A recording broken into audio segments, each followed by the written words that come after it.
அன்னை அபிராமியின் பேரருள் பெருகட்டும். தினம் ஒரு அந்தாதி தொடரில் இன்று நாம் 31வது பாடலை காண்கிறோம். வாழ்க்கையின் இறுதியில் அல்லது மறுமை காலத்தில் நமக்கு எது துணையாக இருக்கும்? உலகியல் ஆசைகளை தாண்டி சிவசக்தி ஐக்கியத்தை உணர்வதே உண்மையான முக்தி. பற்றுக்களை துறந்து இறைவனின் அன்பு வெள்ளத்தில் மூழ்கும் அந்த உன்னதமான நிலையை பற்றி இந்த பாடல் பேசுகிறது. வாருங்கள் பார்ப்போம். உண்டாக உமையும் உமையொரு பாகனும் மேக உருவில் வந்திங்கு எமையும் தமக்கு அன்பு செய்ய வைத்தார். இனி எண்ணுதற்கு சமயங்களும் இல்லை, ஈன்றெடுப்பால் ஒரு தாயும் இல்லை, அமையும் அமையொரு தோழியர் மேல் வைத்த ஆசையுமே. அதாவது உமையும் உமையொரு பாகனும் ஏக உருவில் வந்திங்கு, பார்வதி தேவியும் அவளை இடப்பாகத்தில் கொண்ட சிவபெருமானும் ஒரே உருவமாக, அதாவது அர்த்த நாரீஸ்வரர் வடிவில் இங்கே வந்து எமையும் தமக்கு அன்பு செய்ய வைத்தார். எம்மையும் தமக்கு அடியவர்களாக கொண்டு தங்கள் மீது அன்பு செலுத்தும்படி செய்தார்கள். இனி எண்ணுதற்கு சமயங்களும் இல்லை, ஈன்றெடுப்பால் ஒரு தாயும் இல்லை. இனி நான் எந்த மதங்களையும் தேடி அலைய வேண்டியதில்லை, எந்த பிறவியும் எனக்கு இனி இல்லை. அமையும் அமையொரு தோழியர் மேல் வைத்த ஆசையுமே.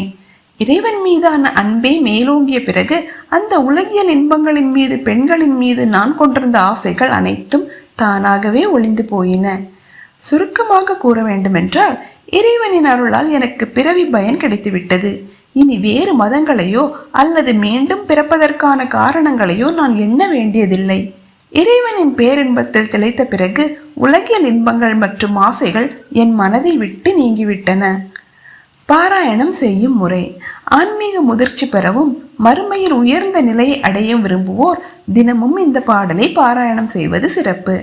அம்பிகையை தியானித்து உலகியல் ஆசைகள் நீங்கி இறைவனின் அன்பு கிடைக்க வேண்டி பாராயணம் செய்யவும். இவ்வாறு செய்வதால் பிறவி துன்பங்கள் நீங்கி முக்தி அடையும் பாக்கியம் கிட்டும்.